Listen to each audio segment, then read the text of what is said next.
Hello and welcome to week 4, day 2, part 1 of reading through the Bible in a year. I'm going to read Genesis 49 and 50 in this recording. Then I'll record part 2 with Matthew 17, Psalm 16, and Proverbs 3, verses 5 through 6. I've started breaking it down into 2 sections per recording just because that seems to be a little bit easier to manage. I've enjoyed breaking away, sneaking away, and finding time to do these recordings here and there. I've gotten a little bit spotty and a little behind lately, but I'm excited about catching up, and I'm working hard to do so. Let's begin with chapter 49. I'm reading in the New Living Translation. Here we go. Jacob's last words to his sons.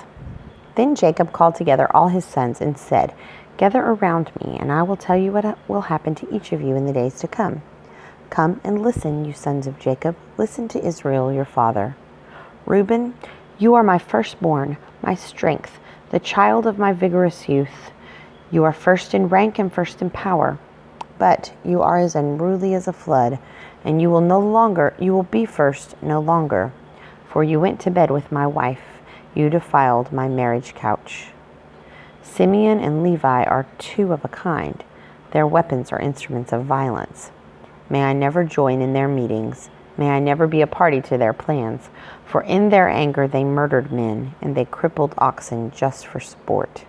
A curse on their anger, for it is fierce. A curse on their wrath, for it is cruel. I will scatter them among the descendants of Jacob. I will disperse them throughout Israel. Judah, your brothers will praise you. You will grasp your enemies by the neck. All your relatives will bow before you. Judah, my son, is a young lion that has finished eating its prey. Like a lion, he crouches and lies down, like a lioness who dares to rouse him. Who dares to rouse him? The scepter will not depart from Judah, nor the ruler's staff from his descendants, until the coming of the one to whom it belongs, the one whom all nations will honor. He ties his foal to a grapevine, the colt of his donkey to a choice vine. He washes his clothes in wine, his robes in the blood of grapes. His eyes are darker than wine, and his teeth are whiter than milk.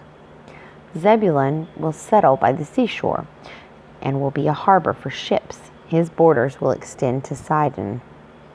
Issachar is a sturdy donkey, resting between 2 saddle packs. When he sees how good the countryside is and how pleasant the land, he will bend his shoulder to the load and submit himself to hard labor. Dan will govern his people like any other tribe in Israel. Dan will be a snake beside the road, a poisonous viper along the path that bites at horses' hooves, so its rider is thrown off. I trust in you for salvation, O Lord. Gad will be attacked by marauding bands, but he will attack them when they retreat. Asher will dine on rich foods and produce food fit for kings. Naphtali is a doe set free that bears beautiful fawns. Joseph is the foal of a wild donkey at a spring, one of the wild donkeys on the ridge.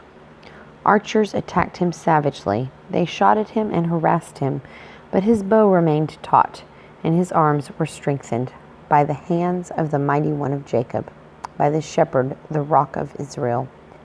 May the God of your father help you. May the Almighty bless you with the blessings of the heavens above, and blessings of the watery depths below, and blessings of the breasts and womb. May my fatherly blessing on you surpass the blessings of my ancestors, reaching to the heights of the eternal hills.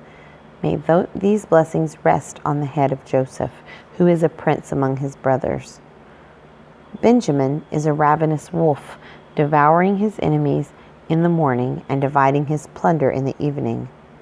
These are the 12 tribes of Israel, and this is what their father said as he told his sons goodbye. He blessed each one with an appropriate message. Jacob's death and burial. Then Jacob instructed them, "Soon I will die and join my ancestors. Bury me with my father and grandfather in the cave of the field of Ephron the Hittite. This is the cave in the field of Machpelah, near Mamre in Canaan, that Abraham bought from Ephron the Hittite as a permanent burial site. There Abraham and his wife Sarah are buried. There Isaac and his wife Rebekah are buried. There I buried Leah. It is the plot of land in the cave that my grandfather Abraham..." Oh, phooey, what did I just do?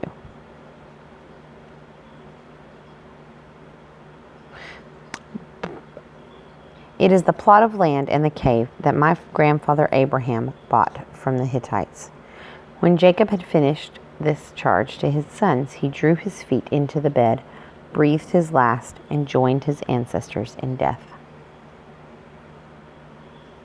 Genesis 50. Joseph threw himself on his father and wept over him and kissed him. Then Joseph told the physicians who served him to embalm his father's body, so Jacob was embalmed. The embalming process took the usual 40 days, and the Egyptians mourned his death for 70 days. When the period of mourning was over, Joseph approached Pharaoh's advisors and said, "Please do me this favor and speak to Pharaoh on my behalf. Tell him that my father made me swear an oath. He said to me, 'Listen, I am about to die. Take my body back to the land of Canaan and bury me in the tomb I prepared for myself. So please allow me to go and bury my father. After his burial, I will return without delay.' Pharaoh agreed to Joseph's request. 'Go and bury your father, as he made you promise,' he said. So Joseph went up to bury his father. He was accompanied by all of Pharaoh's officials, all the senior members of Pharaoh's household, and all the senior officers of Egypt. Joseph also took his entire household and his brothers and their households, but they left their little children and flocks and herds in the land of Goshen. A great number of chariots and charioteers accompanied Joseph. When they arrived at the threshing floor of Atad, near the Jordan River, they held a very great and solemn memorial service, with a 7-day period of mourning for Joseph's father. The local residents, the Canaanites, watched them mourning at the threshing floor of Atad, and they renamed that place, which is near the Jordan, Abel Mizraim, for they said, "This is a place of deep mourning for these Egyptians." So Jacob's sons did as he had commanded them.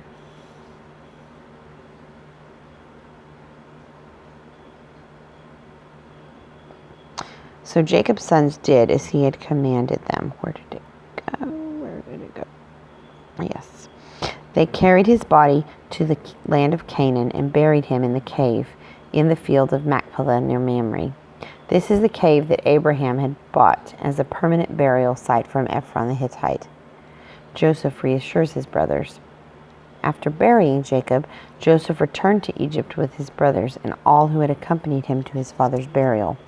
But now that their father was dead, Joseph's brothers became fearful. "Now Joseph will show his anger and pay us back for all the wrong we did to him," they said. So they sent this message to Joseph. "Before your father died, he instructed us to say to you, 'Please forgive your brothers for the great wrong they did to you, for their sin in treating you so cruelly. So we, the servants of God and your father, beg you to forgive our sin.' When Joseph received the message, he broke down and wept. Then his brothers came and threw themselves down before Joseph. 'Look, we are your slaves,' they said. But Joseph replied, 'Don't be afraid of me. Am I God that I can punish you? You intended to harm me, but God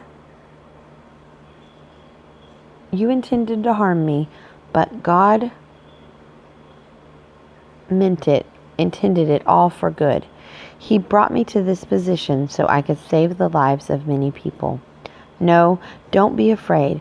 I will continue to take care of you and your children."